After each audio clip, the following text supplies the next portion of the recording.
And she said she really needs, she looked desperate. And I motioned her to come here, and the security guys helped her to get through the crowd and helped her through the barricades, and we had just finished playing. And she said, Joseph, I got to share something with you. And she said, I've been brokenhearted for the past 2.5 years. She said, I've been raised in church my whole life, but 2.5 years ago, I just decided that there was no God. And I was wondering what in the world could have happened to this soccer mom, you know, that would have made her just out of nowhere say she doesn't believe in God anymore.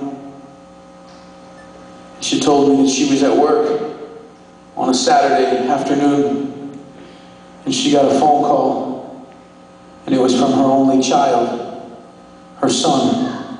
He was 18 years old, and he said, Mom, I just called to tell you that I love you, and that it's not your fault. But today, I'm going to take my own life. And she began to beg her son just to let her talk to him. And he said, I love you, Mom, before he hung up the phone. And she left work as quickly as she could that Saturday afternoon. And she made it home in about 15 minutes, only to find her only child dead. He had committed suicide just before she got there, and she had to find him. And she said she felt like she lost her heart that day. And she said, Joseph, I just hurt so bad, and I began to question God, and then I just turned away altogether.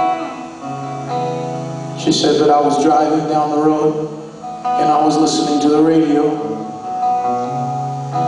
and your song, Caroline, came on the radio. And she said, I felt like God was speaking to me, almost as if to say, even though you've turned your back on me, I'll never turn my back on you.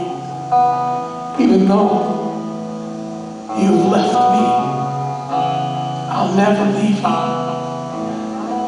And she said, I recommitted my life to Jesus that day. And she said, Joseph, my relationship with God is stronger now than it's ever been.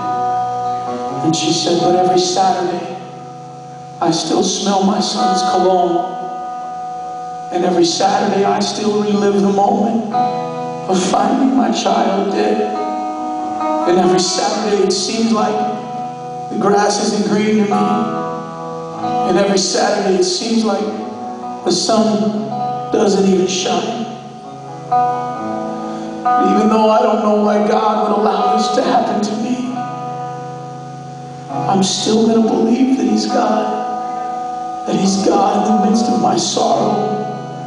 That He's God in the midst of my pain, that He's God in my good times, and that He's God in my bad. And she said, Joseph, I just wanted to thank you for your song. And I thought a woman like that deserved her own song. And so I wrote this song every Saturday in memory of her son, and for everybody else that's dealt with this type of pain on either side. And I'm going to ask you for the next 2 songs to please don't push, because there's somebody here, man, that needs more than just a good concert. And so I'm asking you to be respectful of this time. Hello? The song is called Every Saturday.